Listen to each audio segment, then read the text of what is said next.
विफाकी दारुल हुकूमत में सियासी हलचल, हुकूमत के आईनी तरमीमी बिल लाने के जतन, अपोजिशन की बिल रोकने की कोशिशें, हुकूमत और अपोजिशन की मौलाना फजलुर रहमान को मनाने की जद्दोजहद। चंद घंटों में पीटीआई रहनुमाओं की मौलाना से 2 मुलाकातें, अदलिया इस्लाहात, आईनी तरमीम पर तबादला ख्याल। पीटीआई वफ़द की मौलाना फजलुर रहमान से आईनी तरमीम का हिस्सा ना बनने की दरख्वास्त। ज़राए के मुताबिक वज़ीर कानून आज़म नज़ीर तारड़ ने मौलाना फजलुर रहमान को आईनी तरमीम के मुसव्वदे पर आगाही दी। JUI सरबराह की पेश करदा तजावीज़ भी मुसव्वदे का हिस्सा बनाने की यकीन दहानी।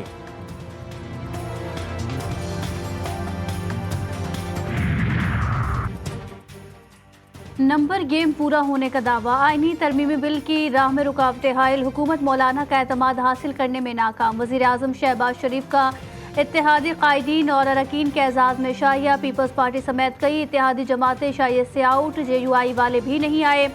वज़ीर आज़म ने अरकान को अदलिया इस्लाहात आईनी तरमीमी बिल पर अरकान को एतमाद में लिया। वज़ीर आज़म की ज़ेर सदारत वफाकी काबीना का इजलास आज होगा। इजलास में आईनी तरमीमी बिल की मंजूरी ली जाएगी। कौमी असम्बली और सेनेट के अलग अलग इजलास भी आज तलब। आईनी तरमीम का बिल आज पेश होने का इम्कान।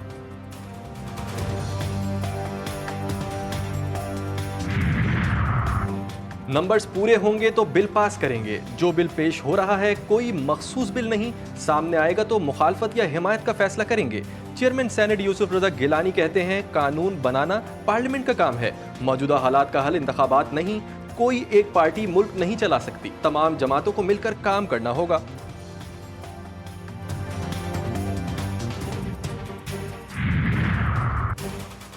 पूरे मुल्क में बाज़ गश्त है कि आईनी तरमीम लाई जा रही है। PTI सेनेटर शिबली फराज का सेनेट में इज़हार ख्याल, कहा अगर तैयारी नहीं थी तो इजलास क्यों बुलाया गया। नंबर पूरे नहीं हो रहे तो आप दूसरी तदाबीर इख्तियार कर रहे हैं। आइन में तरमीम की कड़ी शराइत है, लोग लगे हुए हैं कि मेंबरान को कैसे तोड़ा जाए, कैसे उठाया जाए। आईनी तरमीम बिल को सीक्रेट रखकर शुरू से ही मुतनाज़े बना दिया। PTI सियासी जमात थी और है। 12 जुलाई के फैसले में कोई इबहाम नहीं। इलेक्शन कमीशन जिम्मेदारी फौरी पूरी करे। जिम्मेदारी पूरी करने में नाकामी और इनकार के आईनी और कानूनी नताइज हो सकते हैं। नशिस्त इसी सियासी जमात के तसव्वुर की जाएगी जिसका सर्टिफिकेट आया। मखसूस नशिस्तों के केस में अक्सरियती फैसला देने वाले सुप्रीम कोर्ट के आज जजेस ने वजाहत जारी कर दी। अदालत का कहना है कि सुप्रीम कोर्ट का 12 जुलाई का शॉर्ट ऑर्डर बहुत वाज़ेह है। इलेक्शन कमीशन ने इस हुक्म को गैर ज़रूरी तौर पर पेचीदा बनाया है। सुप्रीम कोर्ट ने इलेक्शन कमीशन को फैसले पर फौरी अमल दरामद करने की हिदायत कर दी।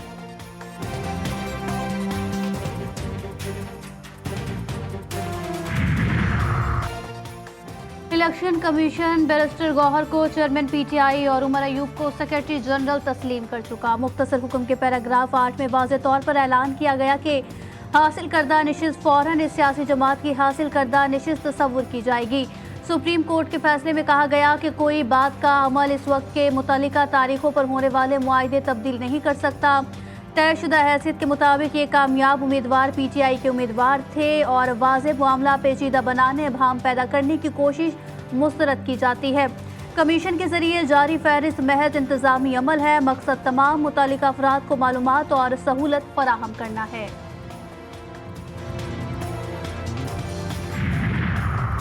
ये तासुर दुरुस्त नहीं कि बैरिस्टर गौहर को चेयरमैन PTI तस्लीम किया। सुप्रीम कोर्ट के 8 जजेस के वजाहती फैसले पर इलेक्शन कमीशन का रद्द अमल भी सामने आ गया। ज़राए इलेक्शन कमीशन के मुताबिक PTI के इंट्रा पार्टी इलेक्शन का मामला अभी तक इलेक्शन कमीशन में ज़ेर गौर है। PTI इंट्रा पार्टी इंतखाबात पर कोई हतमी फैसला नहीं किया गया है। इलेक्शन कमीशन ने हमेशा इस मामले को जल्द अज जल्द निपटाने की कोशिश की। PTI ने बार बार ताखीरी हरबे इस्तेमाल किए।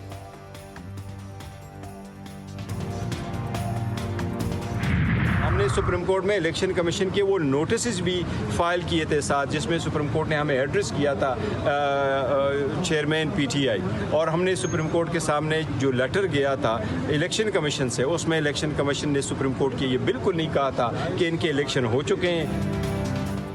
चेयरमैन PTI ने सुप्रीम कोर्ट के इलेक्शन कमीशन की दरखास्त पर वजाहत को खुशाइंद करार दिया। बैरिस्टर गौहर कहते हैं, हम तो पहले ही कह रहे थे कि इलेक्शन कमीशन फैसले पर अमल दरामद न करने के हरबे इस्तेमाल कर रहा है। शिबली फराज ने कहा, इलेक्शन कमीशन मुल्क का सबसे बड़ा मुतनाज़ इलेक्शन करवाने का जिम्मेदार है। तहरीक इंसाफ को बतौर सियासी जमात तस्लीम करने से मुतालिक सुप्रीम कोर्ट ने इलेक्शन कमीशन को एक बार फिर वाज़ेह हिदायत दे दी।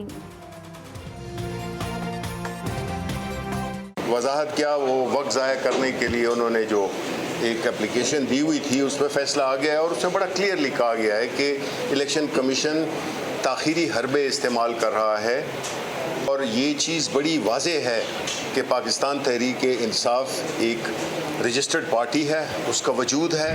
पाकिस्तान के अवाम इस वक्त कैदी नंबर 804 के साथ खड़े नहीं है। जितने भी बाई इलेक्शंस हुए हैं जनाब स्पीकर, उसमें ये लोग हारते हैं और इत्तेहादी जमातें जीतते हैं। कल रात जो पूरे पाकिस्तान ने एक बयान पढ़ा है अपनी सियासत को चंपाने के लिए, अपने अदालत के केसेस में रिलीफ लेने के लिए हर आईनी इदारा पे हमला किया है जनाब स्पीकर। कौमी असम्बली का इजलास, चेयरमैन पीपल्स पार्टी बिलावल भुट्टो जरदारी का धुआंधार खिताब, बोले कल रात एक बार फिर जमहूरियत पर हमला हुआ, चीफ जस्टिस काजी फाइज ईसा के खिलाफ तौहीन अदालत की गई, अवाम कैदी नंबर 804 के साथ नहीं खड़े, फॉर्म 45 और 47 के प्रोपेगेंडे पर बड़ी कहानी सामने आने वाली है।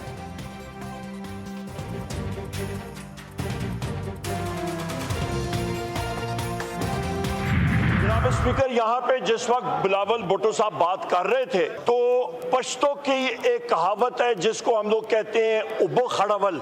उब्बा खड़ावल का मतलब ये होता है जनाब के पानी को गदला करना। जब वो बात कर रहे थे जनाब स्पीकर, उनका जो टोन और टेनर और तरीकाकार, मुझे माशाल्लाह झलक आ रही थी कि जिस तरह उन्होंने पूरे 2 दिन प्रैक्टिस की है।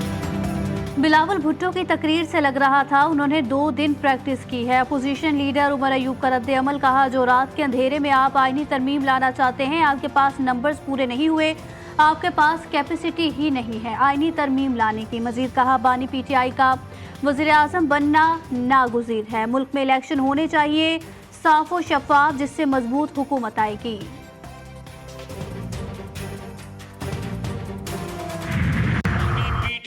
उनको अपने हाथ में रखना चाहते हैं क्योंकि उनको पता है कि उनके राब्ते हैं, बवक्ते जरूरत वो उन राब्तों को इस्तेमाल करना चाहते हैं।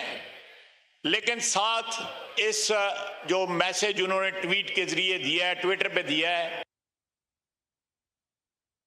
जनाब डेप्टी स्पीकर, ये एक दोगली पॉलिसी है, वो जो क्रेडिबिलिटी पहले तो उनकी कथित तौर पे नहीं है।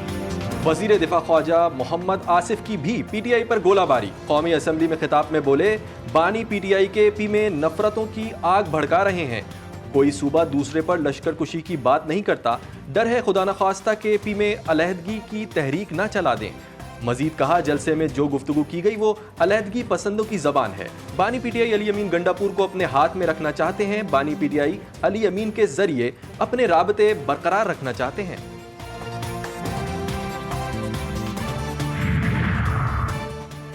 सिंध में मुलाजमीन की रिटायरमेंट पर पेंशन और ग्रेजुएटी खत्म, सिंध काबीना की डिफाइंड कंट्रीब्यूशंस और स्कीम 2024 के निफाज की मंजूरी, स्कीम के तहत नए भर्ती होने वाले डिफाइंड पेंशन स्कीम में हिस्सेदार होंगे।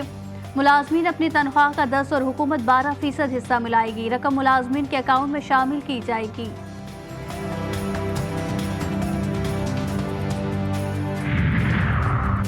कराची के इलाके कोरंगी में पुलिस मुकाबला, फायरिंग के तबादले में पुलिस एहलकार जख्मी, एहलकारों ने मशकूक मोटरसाइकिल सवारों को रोकने का इशारा किया तो मुल्जिमान ने फायरिंग करते हुए फरार हो गए। एसएचओ कोरंगी को फरार मुल्जिमान की गिरफ्तारी का टास्क दे दिया गया। पाक पतन में जमीन के तनाजे पर गोलियां चल गई, नवाही गांव धावना में 2 ग्रुपों में तसादुम के दौरान फायरिंग, नौजवान अली बहादुर और उसकी मां कत्ल, पुलिस ने लाशों को अस्पताल मुंतकिल करके मुल्जिमान की तलाश शुरू कर दी। गजा में इजरायली दरिंदगी का ना रुकने वाला सिलसिला जारी, जैतून में स्कूल और गजा सिटी में रिहायशी इमारतों पर हमले, 10 फलस्तीनी शहीद, मुतादिद जख्मी हुए। सिहोनी फौज का इमारत में हमास मुजाहिदीन के होने का दावा। साबरा में अल अस्तजाबा मस्जिद पर हमले में भी कई फलस्तीनी जख्मी, शोहदा की मजमूई तादाद 41,182 हो गई। इजरायली फौज ने मशरक़ी बैतलहैया से फलस्तीनियों को इनखला का हुक्म दे दिया। देर अल बलाग में फलस्तीनियों ने मलबे के ढेर पर 12 रबी अव्वल की खुशियां मनाई। अमरीकी निसात तुर्क खातून के कत्ल के खिलाफ तुर्किया में मुजाहरे हुए। तुर्की की पार्लियामेंट के स्पीकर का कहना था, एगी का खून रायगा नहीं जाएगा, हम बैनुल-अक़वामी अदालतों में उसको कत्ल करने वालों का एहतसाब करेंगे। इसराइली फौज के साबिक सरबरा कहते हैं, इसराइल गजा में बुरी तरह फंसा हुआ है और मुसलसल शिकस्त खा रहा है। उन्होंने गजा को इसराइल के लिए संगीन दलदल से ताबीर किया। बाबर आजम सिर्फ और सिर्फ अपनी क्रिकेट पर फोकस करे। कौमी लेजेंड बैटर यूनुस खान का मशवरा। कराची में मीडिया से गुफ्तगू में कहा, परफॉर्मेंस ज़रूरी है, कप्तानी एक छोटी चीज़ है। बाबर आजम मुझसे ज़्यादा 15,000 रन बना सकते हैं। जो मौका मिल रहा है उसको परफॉर्म करके अच्छा बनाएं।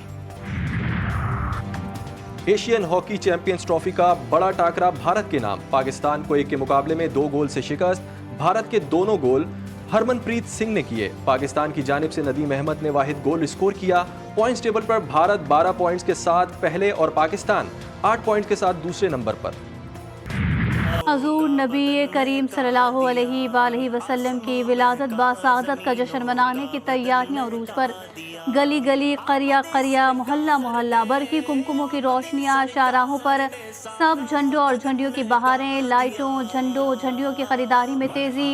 ईद मिलादुन्नबी सल्लल्लाहु अलैहि वसल्लम की मुनासबत से बैजेस और दीगर अशिया की फ़रोख्त में भी इजाफा। मुख्तलिफ शहरों में जुलूस, रैलियों और महफिल मिलाद का इनेकाद भी जारी। दुरूद व सलाम से फ़ज़ाएं मौतर होने लगी।